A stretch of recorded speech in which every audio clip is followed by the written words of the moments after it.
Bismillahirrahmanirrahim. Elhamdülillahi Rabbil alamin. Vessalatu vesselamu ala Resulina Muhammed ve ala alihi ve ashabihi ecmain. Hadil mümin Müslümanlar, Esselamu Aleyküm ve Rahmetullahi ve Berekatuhu. Allah subhanahu teala Ramazan ayın beyan etken vakitte aşıklaganda bizge ayta estağfurullah billah ve litukmilul iddete ve litukabbirullah ala ma hadakum ve la'allakum teşkurun. Şuşu ay, şuşu günler sizge berildi. Allah subhanahu teala'nı zorlar için, Allah teala'nın dinini zorlar için. Nese bilen biz zorlayız? Paratqa çıkıp tugil cemaat, oramga çıkıp, ninde olsa tavuşlar kitar kursetip tugil, cemaat biz şu dinini zorlayız. Nese bilen? Yani özümüzün şehvetimizni, özümüzün gündelik taleplerimizni biz kaldırabız Allah rizalığı için. Hem de indi elbette ol yaktan Uraza tutmagan kişiler şakat qarıylar, qaralı bu günü boyu su içmeyi hem oşamayı.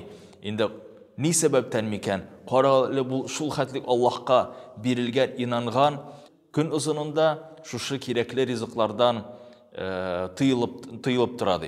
Hem de şuluk vaxtında Allah subhanahu teala bizge şunda bir Ramazan ayının sıfatını ayta la'allakum teşkurun. Siz şu Ramazan ayı aşa şükür hissine erişeceksizdi. Şükür hissine erişu. Elbette ol fakat özünün көңелендәгенә qanaatlikine tugil. Şükür hissi ol qaşan kişinin imanı hem gamelleri, işleri birleşe Allah'a ibadet rəvişində, buysunu yağından. Şükür bit ol cemaat til bilen aytuguna tugil, ol qaşan senin teninde, fikrinde, tilinde Allah'a buysuna başlay. Hem de Allah daygan zatlardan yiragaya, Allah subhanahu teala şükür yağından bizge şunday ayetlerini ayta istaudu billah. Qaşanda ol ayta ve iz ta'azzana rabbukum la in shakartum. Allah teala iğlan kıldı, kursetti sizge aytdı, eğer de siz şükürlü bulsağız la yezidannakum. Sizge Allah subhanahu teala özünün rahmetin, nimetlerin üsteye şekli. Ve in kefertum, eğer de siz indi şükürge qarata kirisinşe küfürlü bulsağız, Allah'ın rahmetini tanıyıp olmasağız, özünüzün işleriz bilen Allah'a karşı borçsağız, şu vaxtını kötügüz, Allah'ın gazabı, gadil, hesabı sizin üstünüzde olacak deyip Allah subhanahu teala iskertip koya. Allah subhanahu teala özünün peygamberlerinde şükür deyip sıfatladı. Nuh aleyhisselam'ne zurriyete min hamelna ma'a Nuh aleyhisselam'ne Allah Teala iskat şirib ayta innehu kana abden şakura.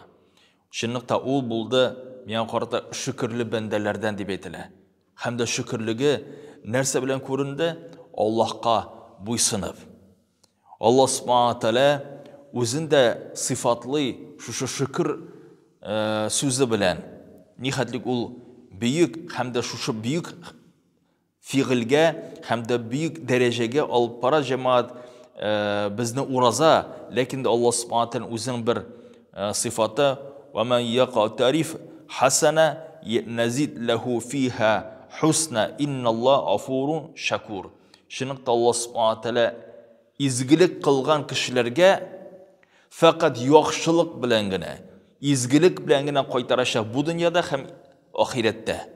Hem de elbette en zor ecir savaplar bulaşak anın inşallah Teala cennet rahmetlerinde. Çünkü bu dünyada cemaat biz her bir izgilik için yaxşılıkını görmezke de mümkünmiz. Orazasın tutasın yok ise şillepte olurga mümkün. Namazını okuysan meşakkatleri de bulurga mümkün. Yok ise duasını da kılasın baribir indi buruşları da bulup ala. Allah subhanahu teala bizge ecir savabının asılın әзірләп қойды ахиретте. Шул күнне қашан біз инде дөньяны онытырбыз һәм дә ул безгә нихәтлек бер төш шикеллегенә булачак. Шин барлык дөнья ахирет каршыбызда басып торачак. Шунда инде әҗр савапларыбыздан без инде күргәч аларны сөйнәчәкбез иншаллаһу тааля. Инналлаһу афун шакур. Аллаһ тәала гафу итүче һәм шакур һәм дә шөкерле булып тора. Һәм дә шөкерлеге аның җәмәгать нәрсә белән bizge faydasızsın diye etken vakitte bizning izgi işlerimizge qarata Allah Teala üstәп әҗир савапларын, рәхмәтләрен бирәчәк иншаллаһу тәала. Әлбәттә, без инде пәйгамбәр була алмыйбыз. Нух алейһиссалам шикелле зур эшләр һәм дә батырчылык кыла алмыйбыз. Ләкин дә ураза безне шөкер хисенә алып барачак. Ул шөкер хисе кайчан безнең сүзебез, иманыбыз, гамәлебез берләшә Аллаһка карата итагатьлеккә иншаллаһу тәала. Шуңар да безнең каршыбызда булган зур форсат Рамазан аенда ураза тотып, изге эшләрдә үткәрсәк иншаллаһу тәала, фикеребезне, сүзебезне, эшләребезне Аллаһка буйсындырсак, һич шиксез иншаллаһу тәала Рамазан айы узып киткәч, гаетне каршы алган вакытта безнең күңелебездә фақат бәйрәм хисләре генә булачак. Ассаламу алейкум ва рахматуллахи ва баракатуһ.